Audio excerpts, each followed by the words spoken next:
Hello জনগণ, কি অবস্থা সবার? যেহেতু দেখতে দেখতে ঈদটা চলেই আসলো, তাই আপনাদের জন্য একটি স্পেশাল রেসিপি নিয়ে হাজির হয়ে গেলাম। আজকে আমি আপনাদেরকে দুর্দান্তভাবে গরুর মগজ ভুনা তৈরি করে দেখাবো। আর ভাই বিশ্বাস করেন, এই মগজ ভুনাটা যে খেতে কি সুস্বাদু সেটা বলে বোঝানোর মতো না। চলুন কথা না বাড়িয়ে রেসিপিটা দেখে নেওয়া যাক। প্রথমে তো আমি এখানে চুলায় হাঁড়ি গরম করতে দিয়ে দিয়েছি। এরপর এর মধ্যে দিয়ে দিলাম হাফ কাপের মতো তেল আর দিয়ে দিচ্ছি 1.5 কাপের মতো পেঁয়াজ কুচি। এখন পেঁয়াজটাকে এই তেলের মধ্যে ভালো করে নেড়ে ছেড়ে লাল করে নিব।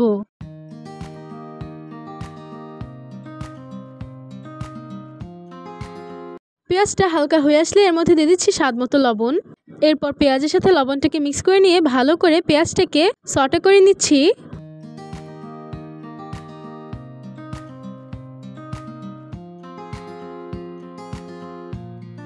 পেঁয়াজটা হয়ে গেলে এর মধ্যে কাঁচামরিচ দিয়ে দিচ্ছি। আর কাঁচামরিচগুলো আমি মাঝখান থেকে চিড়ে নিয়েছিলাম।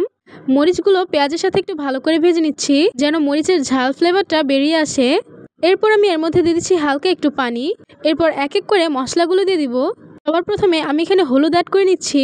আর হলুদটা আমি হাফ চামচের থেকেও একটু কম ব্যবহার করেছি।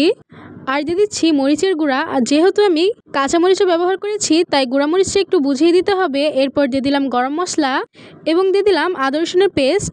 এখন সবগুলো মশলা একসাথে ভালো করে কষিয়ে নিচ্ছি। মশলাগুলো মিক্স করতে করতে এর মধ্যে দিয়ে দিলাম ধনিয়া গুঁড়িটাও ভালো করে মিক্স করে নিচ্ছি।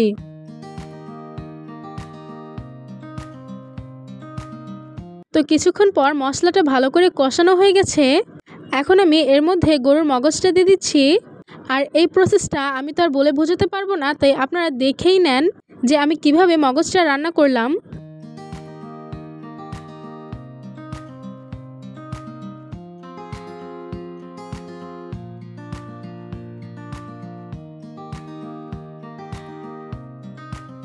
মগজটা ভালো করে মিক্স করা হয়ে গেলে এর মধ্যে দিয়ে দিচ্ছি পরিমাণ মতো পানি। এখন আমি ভালো করে মগজটাকে পানির সাথে মিক্স করে নিচ্ছি এবং আমি অপেক্ষা করব পানিটা শুকিয়ে আসা পর্যন্ত এবং পারফেক্টলিভাবে তরকারিটা হয়ে আসা অবধি। পর্যায়ে তরকারিটা হতে মনে হয় আমার 15 মিনিটের মতো সময় লেগেছিল। তো আমি 15 মিনিট পর চলে আসলাম আর দেখতেই পাচ্ছেন আমার তরকারিটা রান্না করা হয়ে গেছে। এখন আমি এর মধ্যে একটু হালকা জিরা গুঁড়ি অ্যাড করে নিচ্ছি। এরপর ভালো করে মিক্স করে নিব। এরপর আমি মগজটাকে ভালো করে ভাজা ভাজা করে রান্না করে নিব। এতে করে মগজ ভুনাটা কিন্তু খেতে খুবই স্বাদ লাগে। আর আপনারা যারা আগে এভাবে ট্রাই করেছেন তারা কিন্তু অবশ্যই আমাকে কমেন্টস করে জানাবেন। আর যারা ট্রাই করেননি তারা এভাবে ট্রাই করে দেখতে পারেন। তো আমার রান্না করা হয়ে গেছে, এখন আমি আপনাদেরকে পরিবেশন করে দেখাচ্ছি। এই তো তৈরি হয়ে গেল গরুর মগজ ভুনা তরকারি রেসিপি। আশা করি এই রেসিপিটা আপনাদের ভালো লাগবে আর বাড়িতে ট্রাই করবেন। যদি ভালো লেগে থাকে তাহলে ভিডিওতে একটা লাইক একটা কমেন্টস অবশ্যই করবেন এবং চ্যানেলে নতুন হয়ে থাকলে চ্যানেলটাকে সাবস্ক্রাইব করে দিবেন। আর এরকম আরও ভিডিও পেতে চাইলে আমাকে কমেন্টস করে জানাতে পারেন। দেখা হবে অন্য কোনো ভিডিওতে। সে পর্যন্ত সবাই ভালো থাকেন, সুস্থ থাকেন। আল্লাহ হাফেজ এবং সবাইকেই অগ্রিম ঈদ মোবারক।